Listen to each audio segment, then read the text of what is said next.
Virgo, welcome to your recap.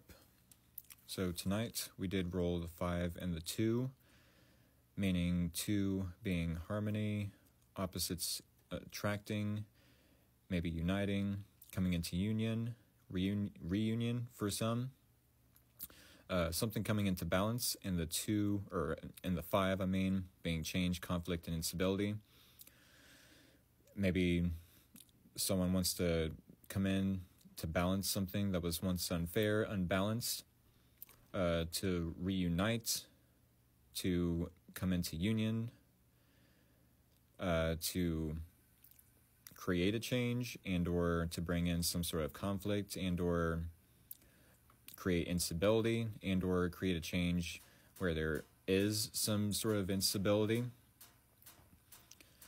I do feel like in your situation, yes, this is someone you might have had and or maybe you currently have emotions for, but currently you're not wanting to allow those emotions to affect your decision-making processes or decision-making in general. I feel like you're trying to tame the beast within with the Strength card. You're trying not to allow this person to trigger you, and you're holding back from giving this cup of love and or holding back from giving a love confession and or asking them out on a date.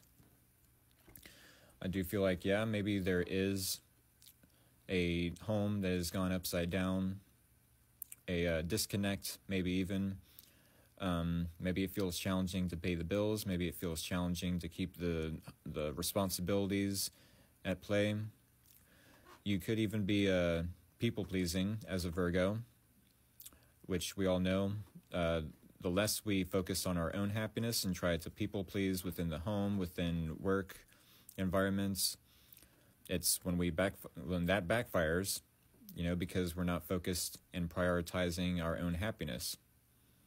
No matter how challenging it may be, it's very important to create our own happiness. I do feel like, yes, the intentions are there to create happiness for ourselves by people-pleasing, but it's not necessarily the full focus when we people-please. This person in your environment or outside your own personal bubble is trying to differentiate the difference between their ego and their intuition.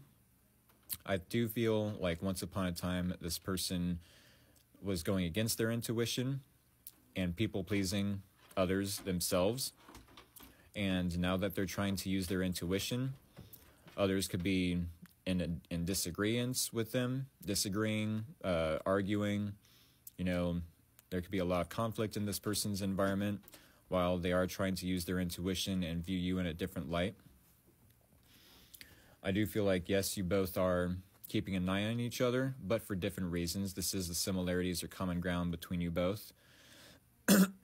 So yeah, to some degree, you both could be curious and or possibly stalking and or keeping an eye out for one another. But I feel like it's because this person possibly sees you in a different light.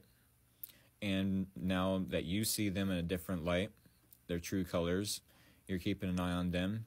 And I do feel like you both are going after what it is that you want out of life, that you both know each other, or not each other, you know yourselves well enough to know what it is that you want out of life.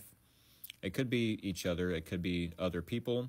I feel like this person, yes, keeps an eye on you because you are what they want, but simultaneously you are keeping an eye on them while going after what it is that you want, meaning not this person.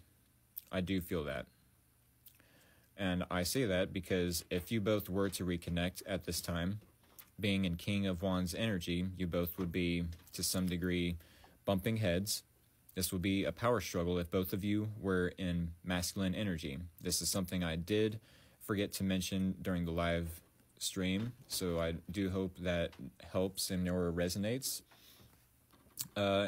We do have the possible outcome and or the advice then. I feel like this is the advice, if not the possible outcome.